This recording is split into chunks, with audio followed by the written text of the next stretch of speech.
उससे corresponding unique index जो है वो जनरेट कर देगा और वो इंडेक्स जो है इन्फोर्स करेगा यूनिकनेस रूल को इम्प्लीमेंट करने में। तो शो क्रिएट टेबल सप्लायर, अभी जो हमने लास्ट वीडियो में एग्जांपल जो हमने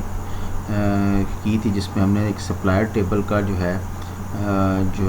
टेबल क्रिएट किया था और उसमें दो जो है यूनिक दो फील्ड के ऊपर यूनिक कांस्टेंट को इम्प्लीमेंट किया था, उसको हम देखते हैं। शो क्रिएट टेबल सप्लायर्स, जैसे आप इंटर करेंगे तो आपको शो क्रिएट टेबल के थ्रू आप कंफर्म कर सकते हैं कि यूनिक फ़ोन नंबर और यूनिक कांस्टेंट, जो हमने कांस्टेंट का नाम यूनिक का डिफ़ाइन किया था और उसमें जो कॉलम्स और फील्ड जो हमने स्पेसिफाई किए थे, दैट इज़ कंफर्म के सप्लायर टेबल के अंदर दो यूनिक कांस्टेंट हमने इम्प्लीमेंट किए थे कॉलम्स के ऊपर। अब हम अगर आप उनकी इंडेक्सेस देखना चाहते हैं, क्योंकि जो आपने यूनिक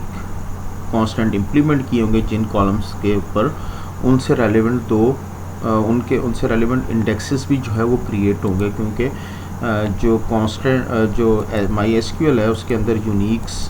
कांस्टेंट इम्प्लीमेंट करने के बाद फ़ौरन ऑटोमेटिकली इंडेक्सेस भी क्रिएट हो जाते हैं। तो इंडेक्सेस को वेरीफाई करने के लिए हम यहाँ पे शो इंडेक्स फ्रॉम सप्लायर्स, अब जैसे इंटर करेंगे तो यहाँ पे ये देखिए जी, ये हमारे इंडेक्सेस जो हैं वो क्रिएट हो गए फ़ोन नंबर के ऊपर। और ये प्राइमरी की जो हमने इम्प्लीमेंट की थी, प्राइमरी की में तो ऑटोमेटिकली ही इंडेक्स क्रिएट हो जाता है, फ़ोन नंबर के ऊपर क्रिएट हुआ है और नेम और एड्रेसेस। तो ये हमारे पास वो फील्ड्स हैं जिनके ऊपर जो है इंडेक्सेस जो हैं वो क्रिएट हुए हैं। तो ये कंफर्म हो गया कि MySQL जो है, जब आप यूनिक कांस्टेंट को इम्प्लीमेंट करेंगे तो उस फील्ड के ऊपर इंडेक्सेस भी जो हैं वो क्रिएट हो जाएंगे जी। अब हम जो है किसी भी यूनिक कांस्टेंट को आपने ड्रॉप करना हो, रिमूव करना हो, तो उसके लिए आपके पास ड्रॉप यूनिक कांस्टेंट के लिए ड्रॉप इंडेक्स, आप उसका इंडेक्स ड्रॉप कर देंगे तो यूनिक कांस्टेंट ऑटोमेटिकली ड्रॉप हो जाएगा। तो उसको आप दो तरीके से कर सकते हैं। ड्रॉप इंडेक्स का नाम दे दें और उस टेबल को डिफाइन कर दें on is a keyword, one method. और second method is alter table का नाम ड्रॉप इंडेक्स और इंडेक्स का नाम आप स्पेसिफाई कर दें, तो वो आपके जो है ना जो जिस फील्ड के ऊपर यूनिक इम्प्लीमेंट हुई होगी, जब आपने इंडेक्स को रिमूव कर दिया तो साथ ही उसकी यूनिकनेस, वो भी यूनिक कांस्टेंट भी जो है वो भी ड्रॉप हो जाएगा। तो हम अपनी एग्जांपल के अंदर इसको जो है इम्प्लीमेंट करके देखते हैं और कंफर्म करते हैं। ड्रॉप इंडेक्स जी, हमने यूनिक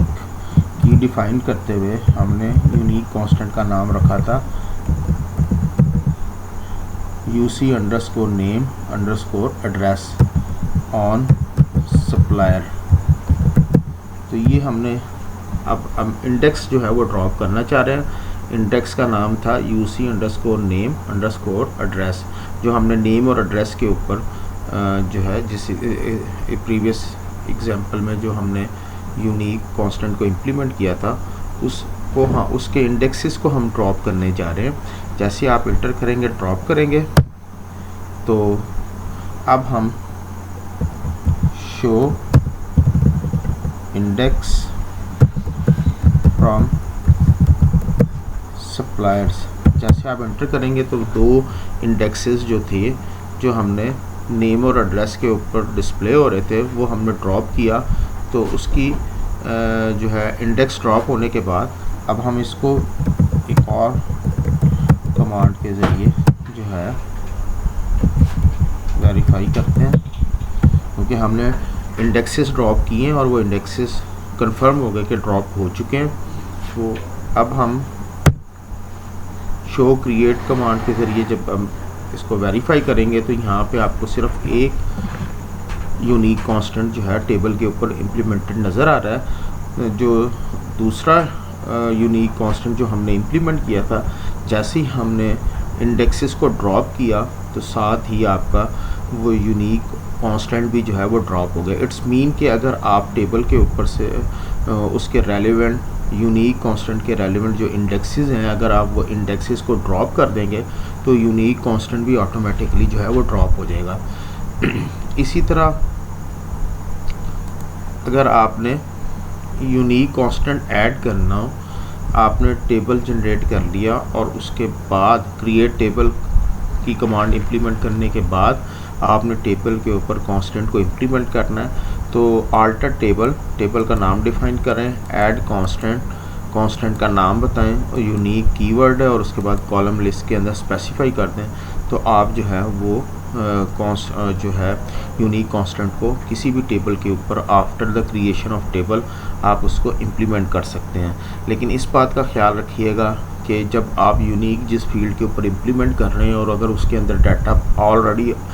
एंटर्ड हुआ है तो वो डाटा जो है वो यूनिक होना चाहिए, अदरवाइज़ एसक्यूएल जो है वो यूनिक कांस्टेंट को इम्प्लीमेंट नहीं करेगा। यूनिकनेस रूल जो है वो उस टेबल के ऊपर इम्प्लीमेंट नहीं होगा जिसमें ऑलरेडी डुप्लीकेटेड डाटा मौजूद होगा। जी, अब हम दोबारा हमने ड्रॉप कर दी थी यूनिक कांस्टेंट को टेबल के ऊपर, अब हम दोबारा इम्प्लीमेंट करना चाहते हैं अल्टर टेबल की कमांड और supplier is a table add constant, जी दैट इज़ कीवर्ड, और अब हम उसका नाम स्पेसिफाई कर रहे हैं कांस्टेंट का और साथ ही हम यूनिक कीवर्ड यूज़ करेंगे। वो आप फील्ड डिफाइन कर देंगे जिन फील्ड्स के ऊपर आपने इम्प्लीमेंट करना है। ये लीजिए, ये हमने अब बाद में दोबारा हमने क्रिएशन ऑफ टेबल हम ऑलरेडी क्रिएट कर चुके थे और उसके ऊपर हम यूनिक कांस्टेंट को इम्प्लीमेंट करना चाहते हैं, तो अल्टर टेबल का नाम, add constant is a keyword और कांस्टेंट का नाम और यूनिक इज़ आल्सो कीवर्ड। आपने इसको वेरीफाई करना है। शो क्रिएट टेबल और सप्लायर्स के टेबल्स के ऊपर हमने इम्प्लीमेंट किया था।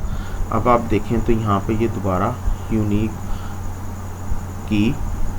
यूसी अंडरस्कोर नेम एड्रेस और नेम और एड्रेस, ये अब हमने दोबारा उस टेबल के ऊपर जो है यूनिक कांस्टेंट को इम्प्लीमेंट कर दिया। तो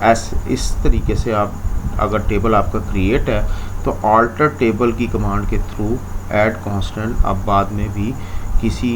टेबल में किसी भी कांस्टेंट के ऊपर यूनिक कांस्टेंट को इम्प्लीमेंट कर सकते हैं।